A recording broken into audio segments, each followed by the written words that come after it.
Baik, kita boleh mulakan suratul Furqan mulai daripada ayat 30. A'udzubillahi minasyaitonirrajim.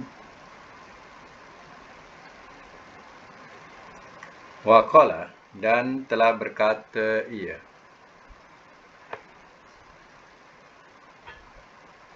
Ar-Rasul, oleh Rasul.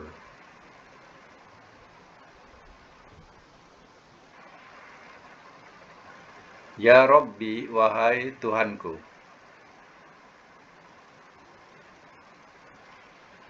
Inna, sesungguhnya.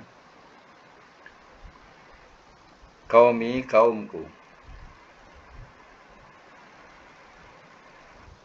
Ittakhazu, telah menjadikan mereka.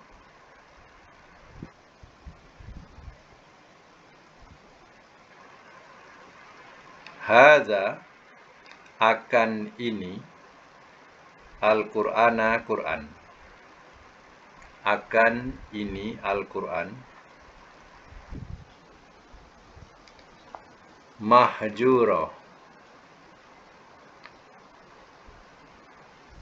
sesuatu yang dijauhi. Bracket, sesuatu itu bracket, ya. Sesuatu yang dijauhi.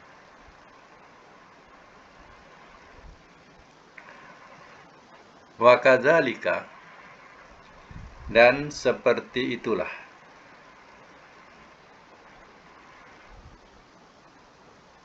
Ja'alna, telah kami jadikan.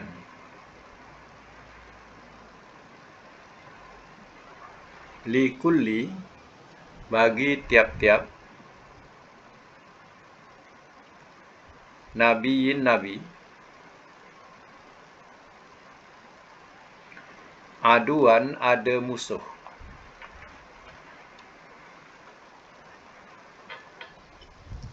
Minal mujrimin, daripada orang-orang yang berdosa.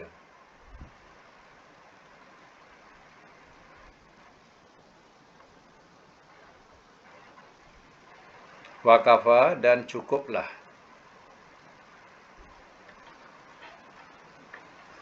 Birabbika, Tuhan engkau. Hadia, yang memimpin.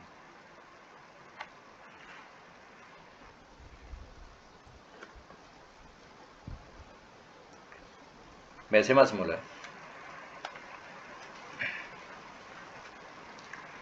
Ayat yang ke-30, ya, daripada surah Al-Furqan ini.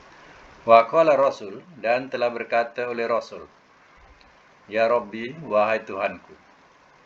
Inna qaumi, sesungguh kaumku. Kaumku itu mana? Quraisy. Ittakhazu hazal Qur'ana mahjura, telah menjadikan mereka akan ini Al-Qur'an sesuatu yang dijauhi. Jadi Rasul sendiri dulu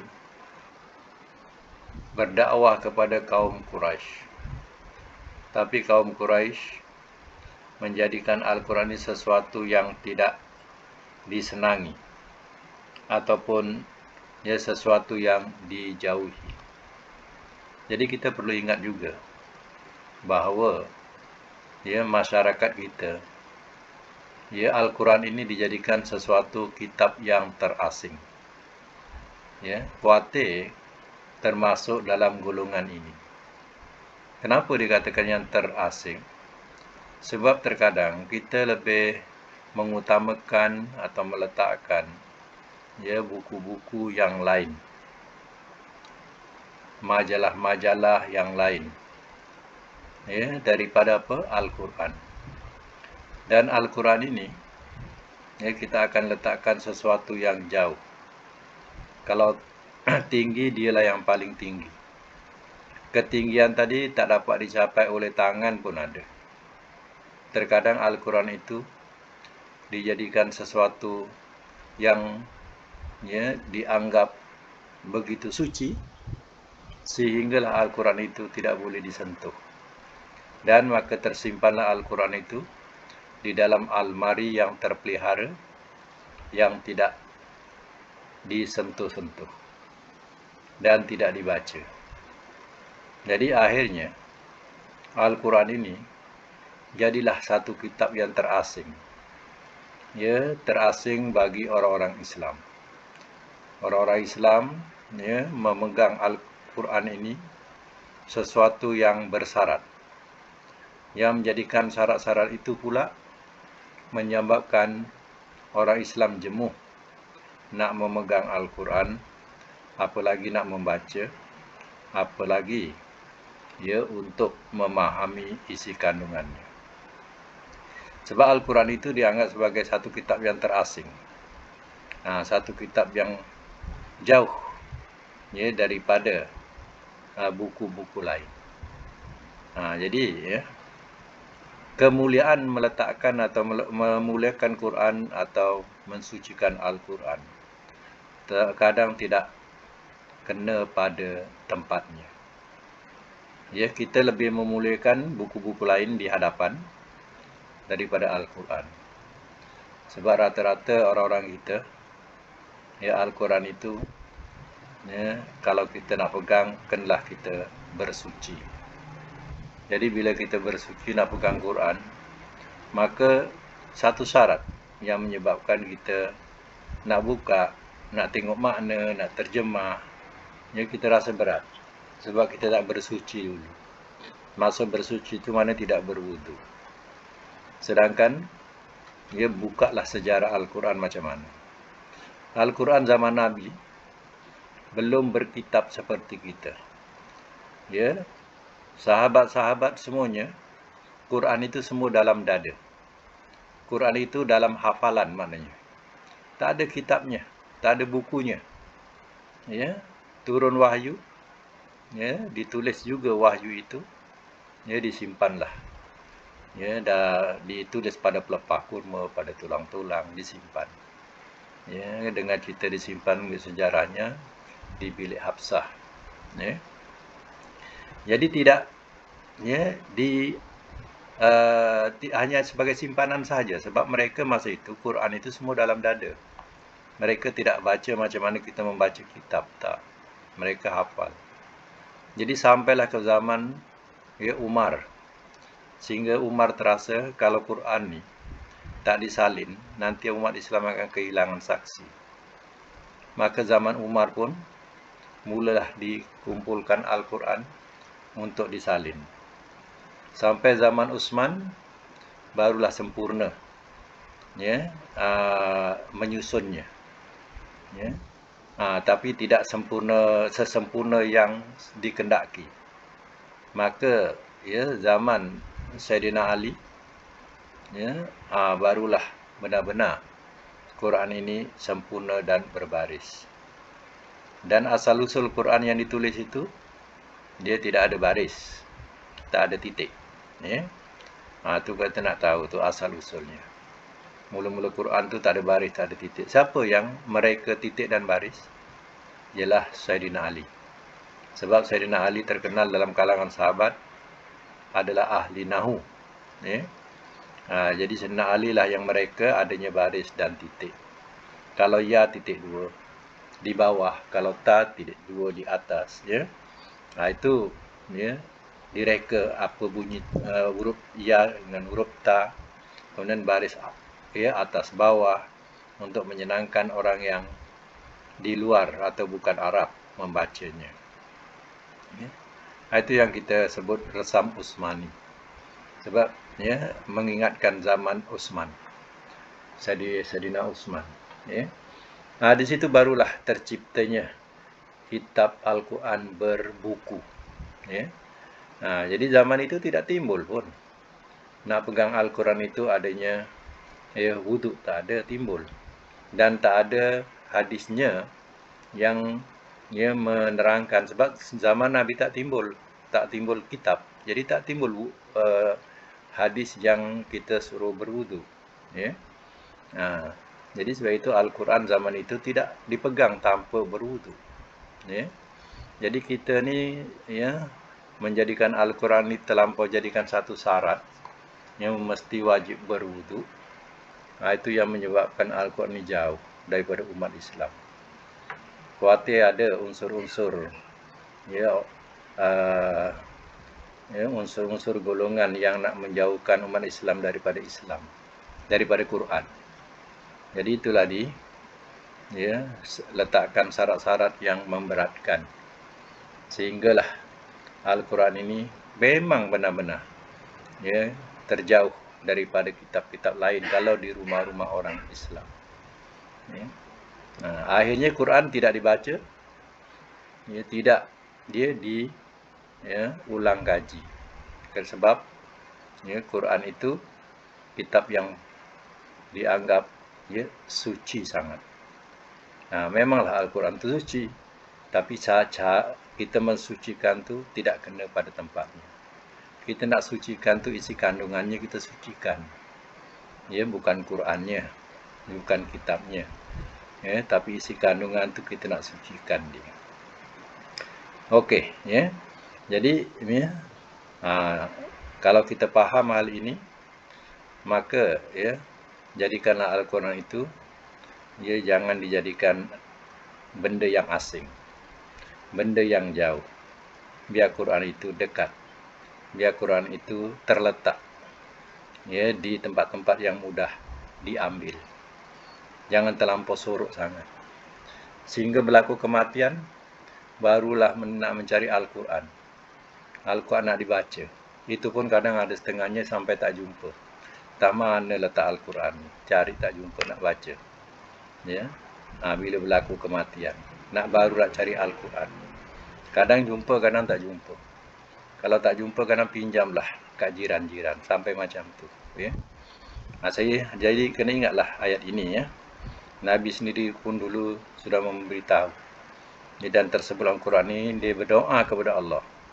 Wahai Tuhanku, sesungguhnya kaumku telah mengambil mereka atau telah menjadikan mereka Al-Quran ini sesuatu yang dijauhi. Nabi berdoa kepada Allah Ta'ala, mempersembahkan kata-kata itu kepada Allah. Wa kadzalika ja'alna likulli nabiyyin aduwan. Dan seperti itulah telah kami jadikan bagi tiap-tiap nabi ada musuh. Minal mujrimin, daripada orang-orang yang berdosa. Maknanya tiap-tiap nabi ni, jadi semua nabi ni ada musuhnya. Musuhnya kalangan daripada orang yang berdosa, iaitu orang-orang musyrikin lah, penyembah-penyembah berhala lah, yang menjadi musuh kepada para nabi. Dia tidak senang dengan kedatangan Nabi akan menjauhkan cara kebiasaan ibadat mereka. Jadi dia inilah jadi musuh kepada mereka. Sebab itu para Nabi diingatkan supaya sabar. Sebagaimana Nabi SAW diingatkan supaya sabar, sebagaimana Nabi-Nabi yang dahulu juga bersabar. Wa kafa bi rabbika hadiya, dan cukuplah Tuhan engkau yang memimpin, wa nasira, dan yang menolong. Hadian wa nasira, cukuplah Tuhan engkau yang memimpin dan yang menolong daripada musuh-musuh. Baik, sama lagi ayat yang ke-32. Waqala, dan telah berkata ia, allazina, oleh orang-orang yang kafaru, telah kafir mereka. Laulah, kenapa tidak? Nuzzila, telah diturunkan ia. Alaihi, atasnya. Al-Qur'ana, akan Al-Qur'an.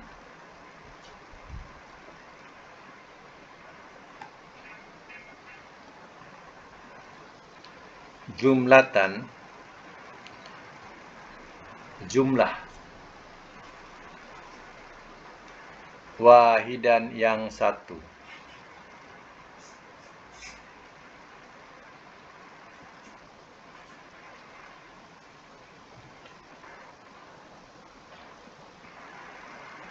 Maknanya jumlah yang satu tu, maknanya satu jumlah lah. Ya. Ataupun dikatakan sekali turun dalam bracket. Ya. Kalau tak faham, sekali turun. Macam tu. Kazalika, seperti itulah. Linusabbita, supaya kami tetapkan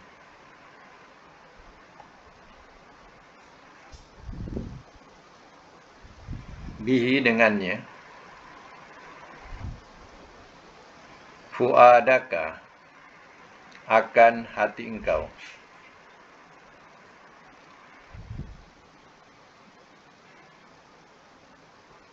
Warattalnahu, dan telah kami bacakan akannya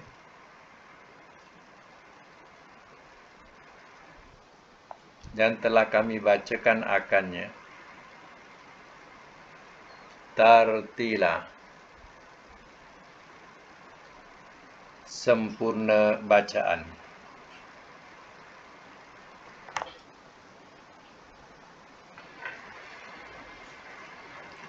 Semak semula. Wa qala alladzina kafaru, dan telah berkata ia oleh orang-orang yang telah kafir mereka. Laula nuzila alail Qur'anu jumlatan wahidatan. Kenapa tidak telah diturunkan atasnya, atas Nabi, akan Al-Quran jumlah yang satu, mana sekali turun. Ya, kenapa Quran tu tak diturunkan sekaligus? Ya, atau sekali turun satu jumlah. Macam kitab Taurat dan kitab Injil diturunkan di sekaligus satu kitab. Ya, kitab Injil pun sama, satu kitab. Ya, kenapa tidak diturunkan sekaligus? Ya, kenapa diturunkan beransur-ansur? Selama berapa tahun? 23 tahun. Ya, 23 tahun baru sempurna 30 juzuk. Ya, turunnya. Jadi ini pun jadi persoalan kepada orang-orang kafir Quraisy yang memang nak cari alasan untuk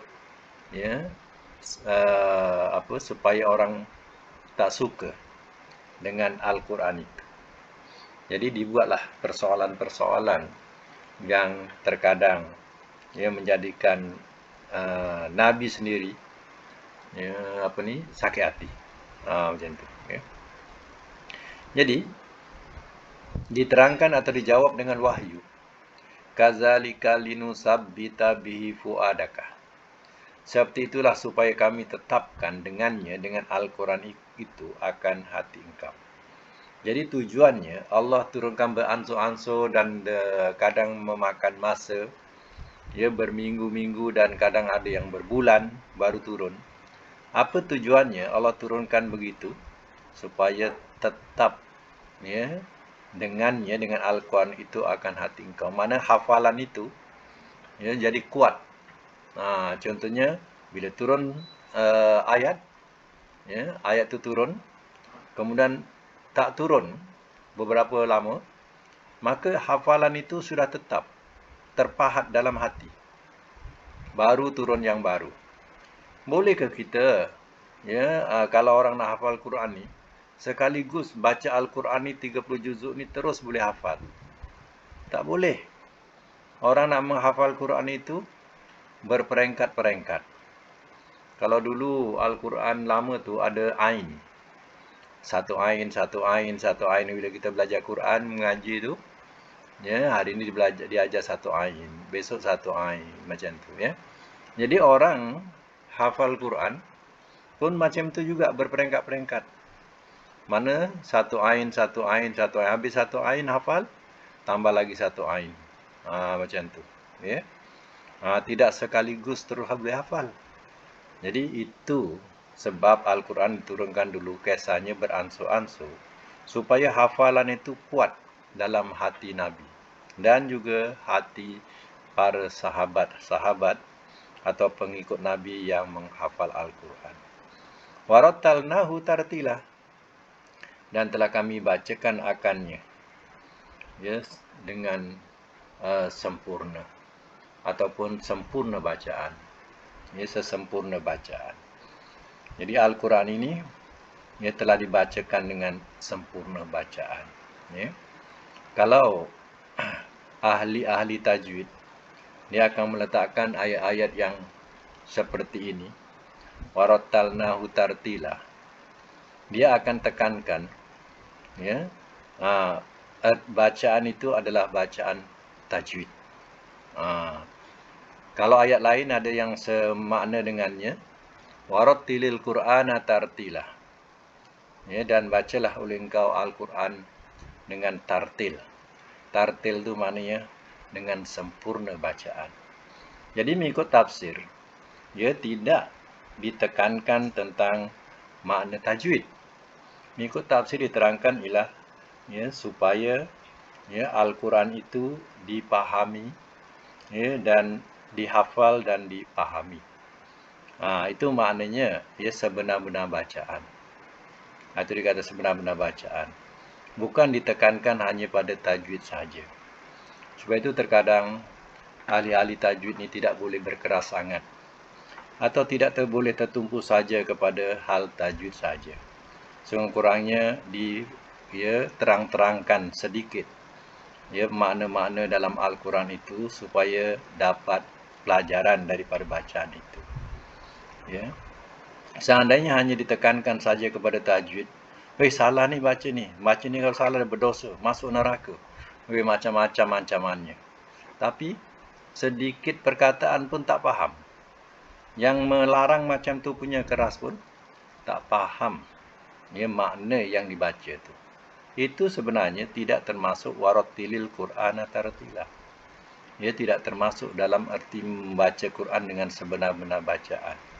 Membaca Quran dengan sebenar-benar bacaan itu artinya dia boleh baca dan dia boleh faham. Itulah yang makna sebenar-benar bacaan. Bukan dipertekankan hanya kepada tajwid. Tidak berkembang kepada apa? Kepada makna. Akhirnya hanya tahu baca Quran untuk apa? Untuk ada kematian. Untuk apa? Untuk dapatkan pahala saja. Padahal di situ banyak pengajaran macam-macam. Kita tak tahu. Kita baca Quran dah dapat pahala saja. Kalau turun Quran dah dapat pahala saja, tak diturunkan Quran. Sebab Quran kan undang-undang. Habis kita baca Quran undang-undang pun tak tahu dalamnya.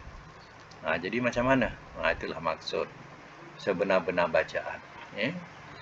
Baik, sambung lagi ayat yang ke-33 ya. Wala ya'tunaka, dan tidak mereka datang kepada engkau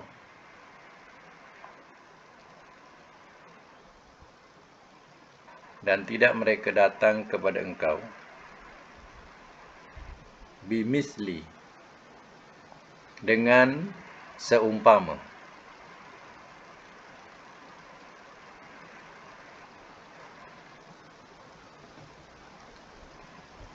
Illa, melainkan,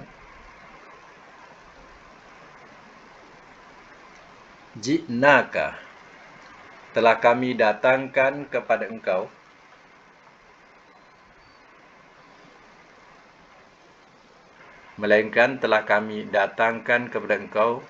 bil haq, dengan benar.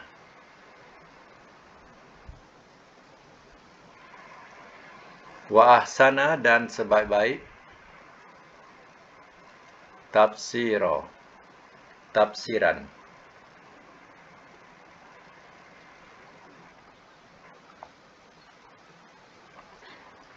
Bracket, penerangan.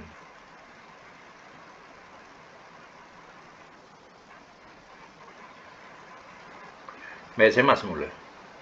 Wala ya'tunaka bimislin, dan tidak mereka datang kepada engkau dengan perumpamaan. Perumpamaan apa? Mereka datang kepada Nabi dengan membawa sesuatu perumpamaan yang batil, yang salah. ataupun dengan bahasa membatalkan urusan engkau, urusan Nabi, atau membatalkan perintah Nabi. Ya. Melainkan ji'naka bil haq, melainkan telah kami datangkan kepada engkau ya Muhammad dengan benar, kebenaran untuk menolak kebatilan mereka. Wa ahsana tafsira, dan sebaik-baik tafsiran atau sebaik-baik penerangan. Itulah turunnya Al-Quran. Dia membawa sesuatu yang batil, melainkan dia akan didatangkan oleh Allah Ta'ala yang sebenar-benarnya dan sejelas-jelas penerangannya. Baik, ayat 31, Allazina, yaitu orang-orang yang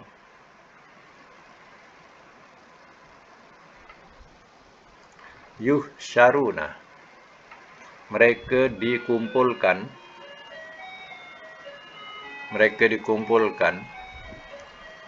ala atas wujuhihim, wajah-wajah mereka,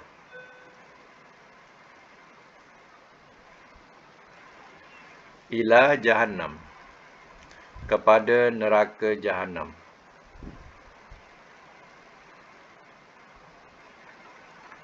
Ulaika, orang-orang itu, syarrun, seburuk-buruk,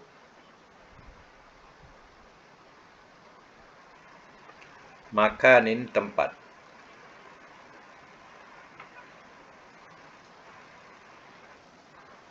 wa adallu, dan lebih sesat, sabila, jalan.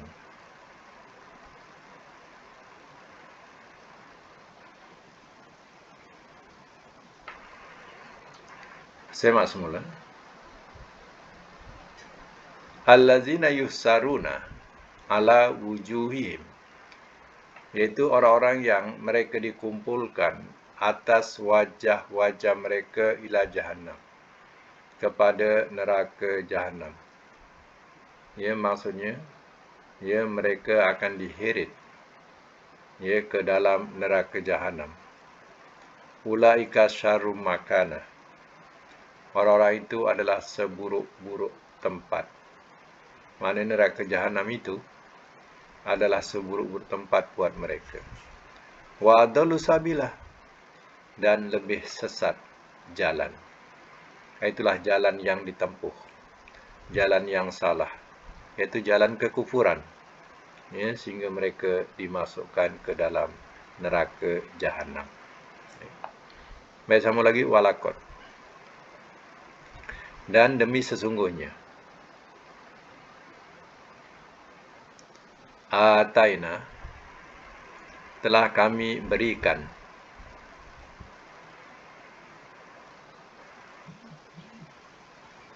Musa, kepada Musa,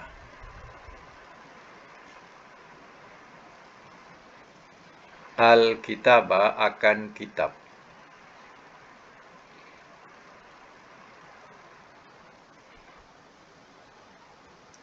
wa ja'alna, dan telah kami jadikan,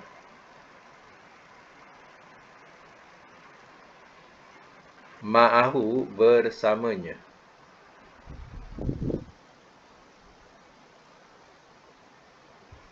ahohu, saudaranya,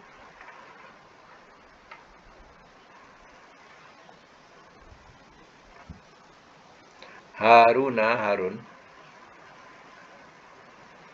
waziro, sebagai wazir, bracket pembantu.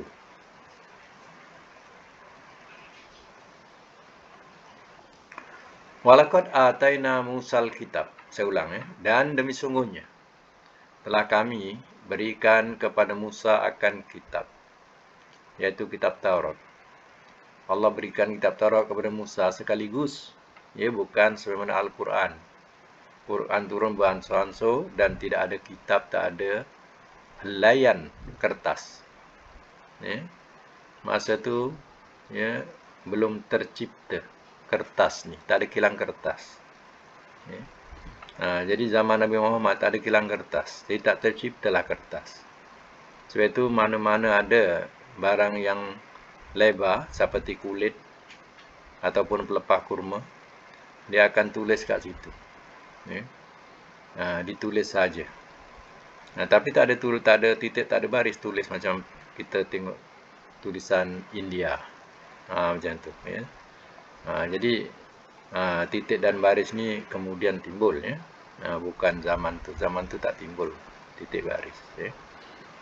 Jadi Nabi Musa dulu dia dapat kitab, sebuah kitab, ya.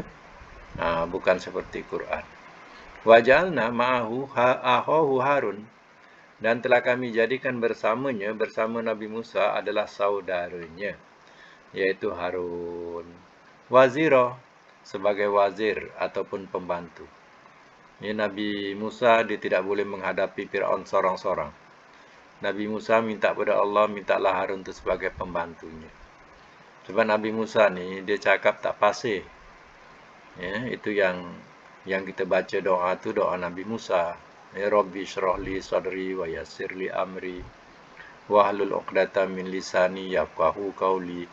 Itu doa Nabi Musa.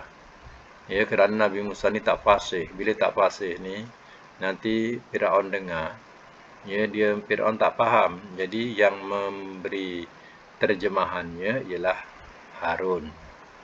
Ya, kalau Fir'aun tak faham, ya, maka yang menterjemahkan Harun, Nabi Harun ni. Ya, macam kalau kita ni dah biasa dengan orang Sengau, kita faham dia kalau dah biasa. Tapi kalau sekali, ya, kita berdepan dengan orang Sengau, banyak perkara kita tak tahu. Yang dia cakap tu ngong-ngong kita pun tak tahu. Ya. Kalau hari-hari dengan dia, kita faham. Ya. Cuba sekali kita berdepan dengan dia, banyak perkara tak faham. Ya. Macam itulah Nabi Musa. Sebab lidah Nabi Musa dah luka. Ya, itu yang dia tak fasih. Dia punya sebutan. Kita ni, sebutan kita bagus ni kalau nak tahu apa? Lidah kita elok. Cuba lidah kita pendek. Susah nak cakap. Ya, itu setengah-setengah hukuman di negeri China dulu dipotong lidah. Memang terbisu lah, tak boleh cakap. Ya. Sebab itu lidah ni mengambil peranan.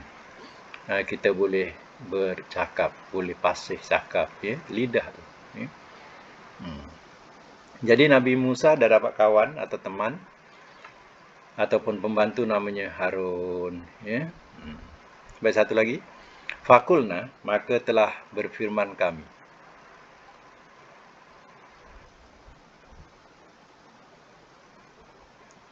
Izhaba, pergilah oleh engkau berdua.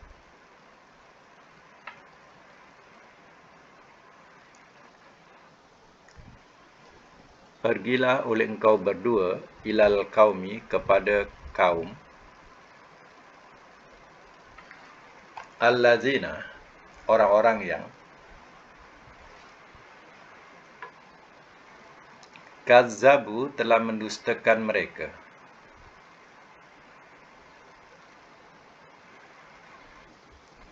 bi ayatina, akan ayat-ayat kami.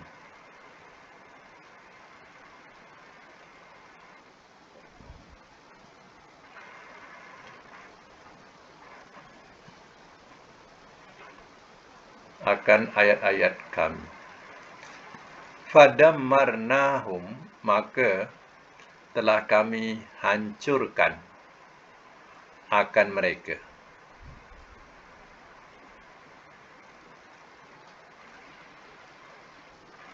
Maka telah kami hancurkan akan mereka. Tadmira, sehancur-hancurnya.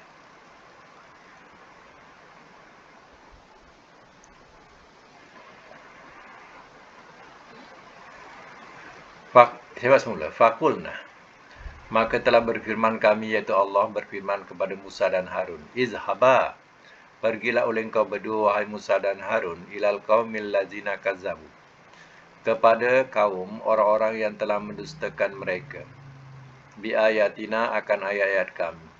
Siapa? Iaitu Fir'aun. dan orang-orangnya atau pembesar-pembesarnya yang mendustakan ayat-ayat Allah. Pergi ya kepada kaum itu. Fadammarnahum tadmira. Yang mana? Dari mana tadi? Maka telah kami hancurkan akan mereka sehancur-hancurnya. Ringkasannya bahawa ya Firaun dan orang-orangnya ini tidak mau menerima kebenaran atau kerasulan Nabi Musa alaihissalam, dan dianggap Nabi Musa ini hanya mendatangkan sihir, yang mana akhirnya ya akibat daripada mereka mendustakan, Allah hancurkan kerajaan Firaun. Firaun ditenggelamkan bersama dengan bala tenteranya. Maka ya istana-istana yang ya dipermegahkan tadi jadi sunyi sepi. Tidak ada penghuni, tidak ada pemerintah pada masa itu. Allah hancurkan pemerintahan Firaun dengan menenggelamkan Firaun bersama ya semua askar-askarnya ya, atau tentera-tenteranya. Baik ya, sampai situ. Kemudian kita tengok kedudukan tata bahasanya sedikit. Cuba kita tengok perkataan ya tadmira ni daya madinya ialah ya daripada dal mim ra ya. Huruf akhir itu dal mim ra. Jadi kita kena cari dalam kamus dal mim ra.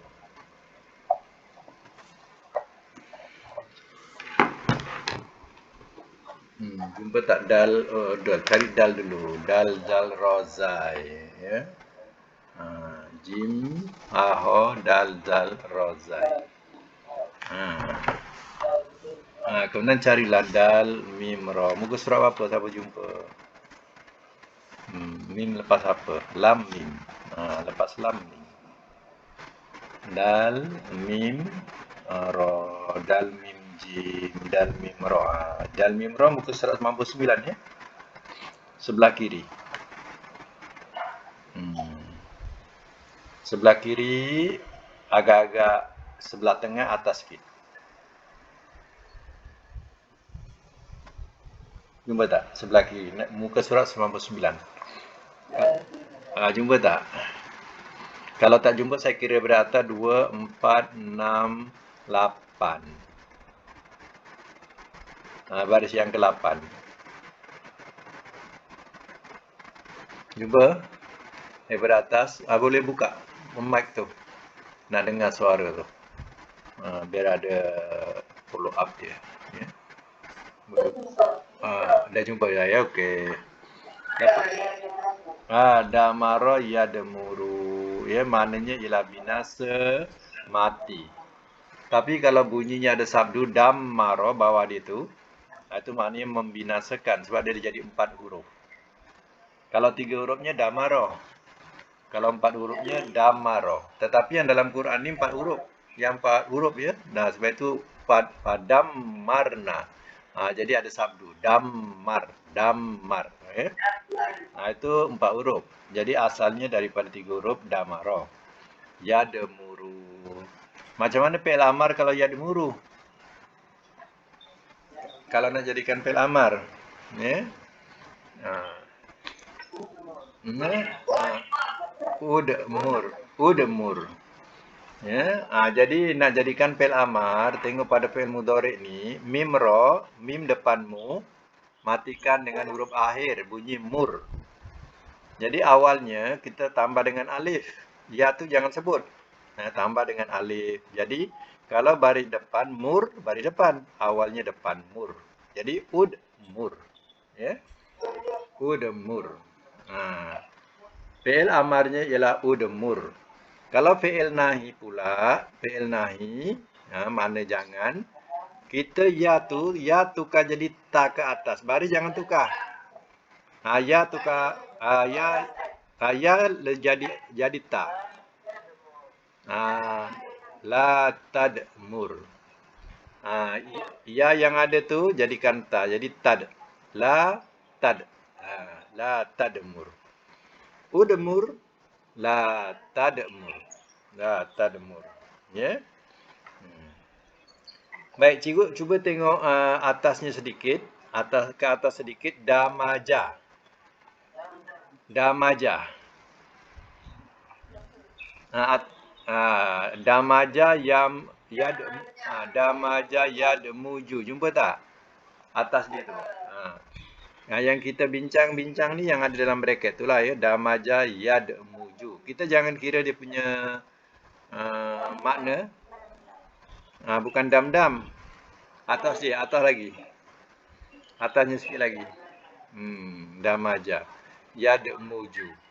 Jadi nak jadikan fi'il amar yad muju, ya kita matikan muj. Mim jim tu muj.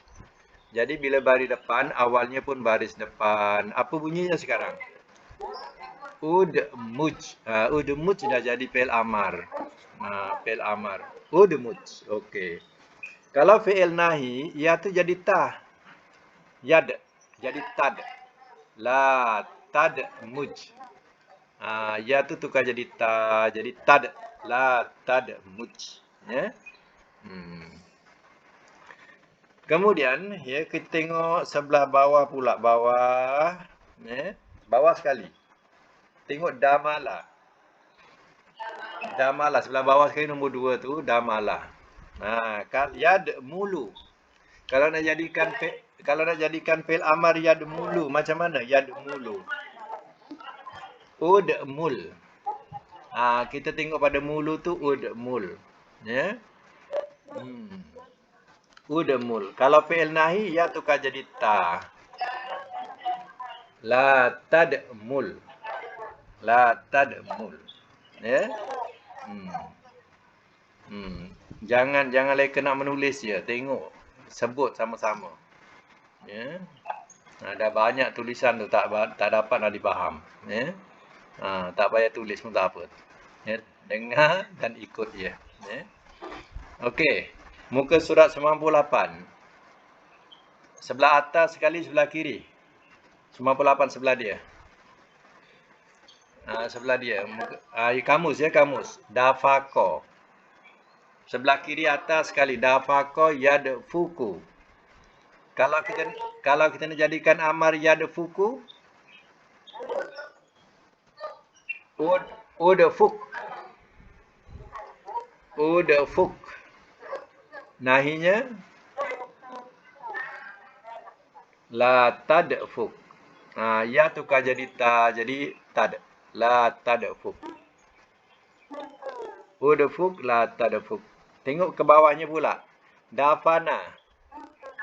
Dafana ya definu, menanam.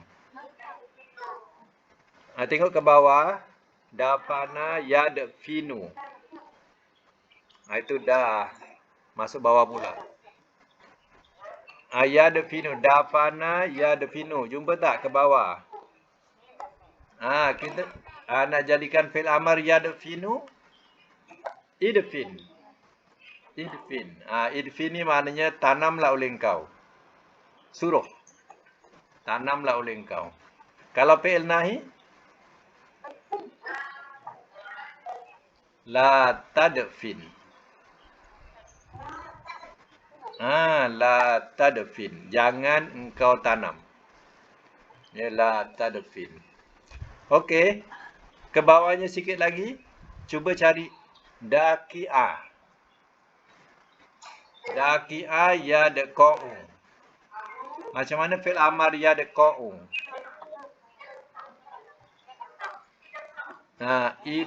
Idqa'. Jadi qa' tu qaf ain tu matikan qa'. Idqa'. Ya. Nahi letak ya jadi ta. La tadqa'. La tadqa'.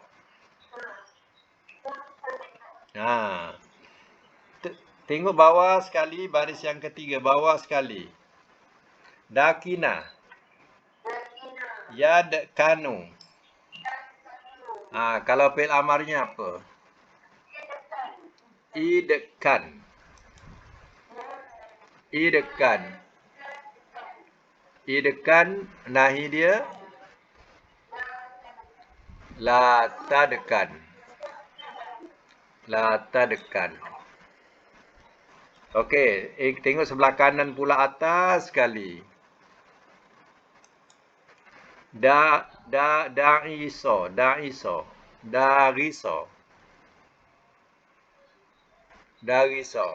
Kalau dariso, ya ada rosu. Kanan. Atas sekali. Idros. Nahinya la tadros.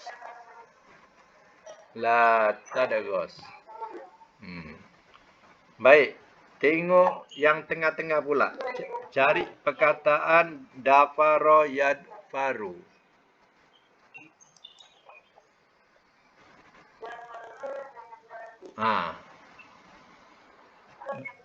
Jumpa tak tengah-tengah? Dafaro yadfaru. Amarnya apa? Idfar. Nahinya la tadfar. Ya. Idfar la tadfar. Ke bawahnya sikit. Dafa'a yadfa'u. Yadfa'u macam mana fi'il amar? Idfa. Nahinya la tadfa. Ya. Okey, kita buka sukati kita mana-mana, ya. Kita tengok pada muka surat 90 pula. 90. Sebelah kiri, nombor baris yang kedua. Atas. Khalaqa yahluku.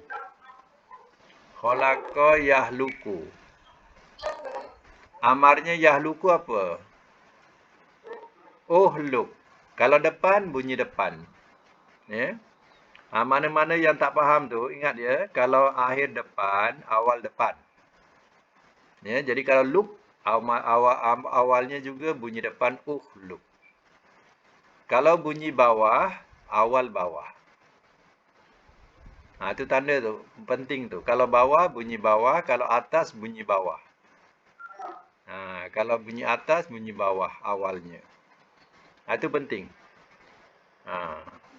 Ulang balik, kalau depan, depan. Kalau atas, bawah. Kalau bawah, bawah. Macam tu. Ya. Okey, kita cari perkataan lain sebelah kanan. Sebelah kanan, baris yang keempat. Kholato. Bercampur. Jumpa tak kholato? Okey, sekarang ni kita nak jadikan isim fa'il daripada fi'il madi. Macam mana nak jadikan isim fa'il? Bariskan panjang ho, 2 harakat. Ho, kemudian huruf kedua bariskan bawah. Jadi holi. Kemudian to tu tanwinkan tun. Holitun. Ya. Pertama bariskan 2 harakat ho. Yang kedua bariskan bawah li. Jadi holitun. Macam tu. Jadilah isim fa'il. Isim fa'il apa penambahan makna? Penambahan makna isim fa'il yang. Kalau makna campur, yang bercampur. Macam tu. Okey, cuba ke bawah sikit, tengok yang berbunyi khola'a. Ke bawah sikit. Khola'a. Jumpa tak? Sekarang ni kita nak jadikan isim fa'il. Bunyikan 2 harakat yang pertama. Ho. Kemudian yang kedua bariskan bawah. Li. Holi. Kemudian ain bunyikan depan. On. Holiun. Jadi isim fa'il. Holiun. Kalau tanggal, maknanya yang menanggalkan. Holiun. Ya. Okey, ke bawah sikit lagi. cari perkataan khulafa. Jumpa tak khulafa? Okey. Nak jadikan isim fa'il macam mana? Panjangkan pertama. Ho. Kemudian kedua bawah. Li. Khalifun. Sebut. Khalifun. Maknanya, ya, kalau ganti, yang menggantikan. Ya. Yang menggantikan. Ya. Okey. Ya. Itu adalah, ya, isim fa'il. Ya. Kita nak jadikan dia isim fa'il. Baik, ya. Kita buka mana lagi yang kita suka, ya. Kita sekarang buka muka surat 95. 95 buka.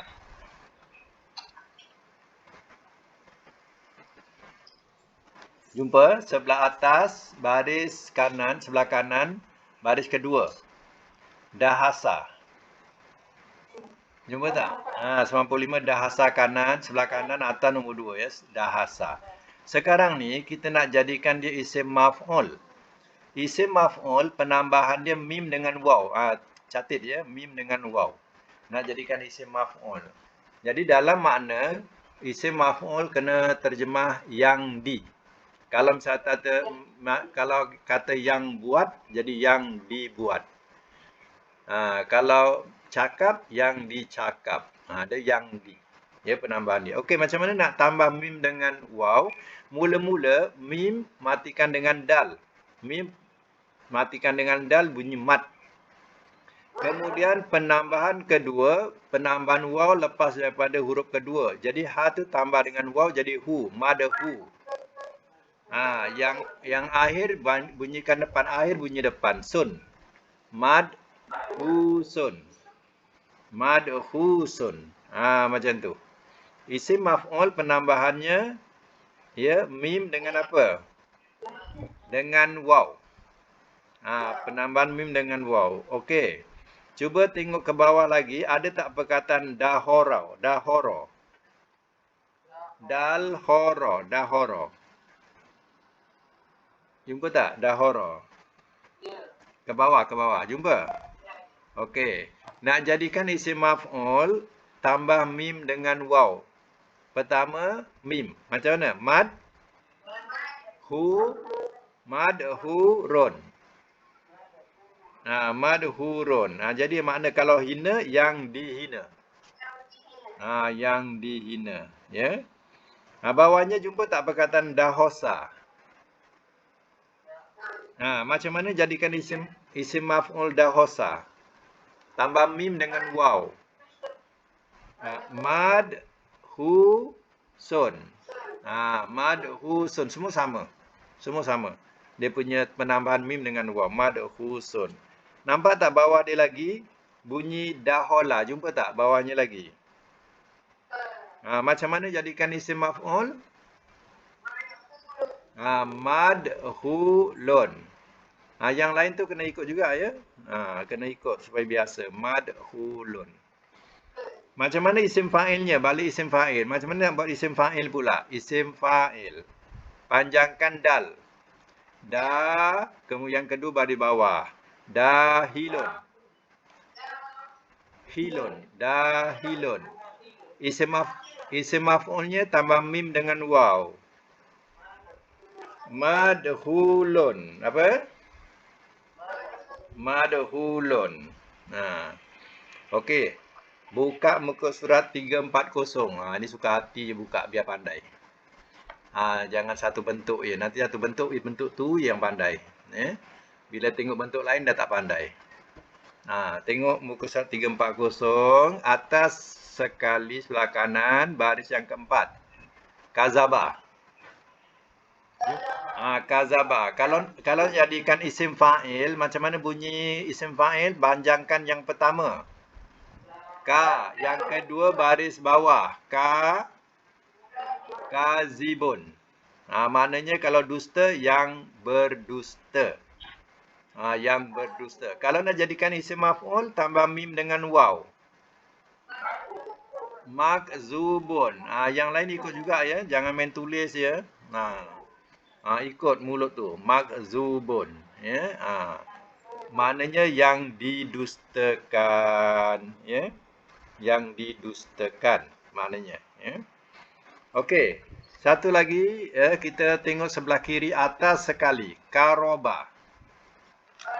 Karoba. Kalau nak jadikan isim fa'il karoba apa? Isim fa'il. Panjangkan ka. Karibun. Karibun. Kalau nak jadikan isim maf'ul, mim tambah waw. Makrubun. Cuba tengok ke bawah, cari perkataan makrubun. Jumpa tak? Ke bawah, bawah, jumpa tak makrubun? Tu makrubun. Penambahan mim dengan waw. Makrubun. Kalau susah, yang disusahkan. Macam tu, ya. Okey, satu lagi, bawah lagi. Cari perkataan karosa, bawah lagi. Karosa. Kalau isim fa'il apa karosa? Karisun. Karisun. Kalau isim maf'ul? Makrusun. Ya. Makrusun. Okey, alhamdulillah, pandailah semua, ya. Ya. Pandai semua. InsyaAllah, ya. Nanti boleh tambah-tambah lagi yang lain pula, ya. Okey, setakat itu dulu untuk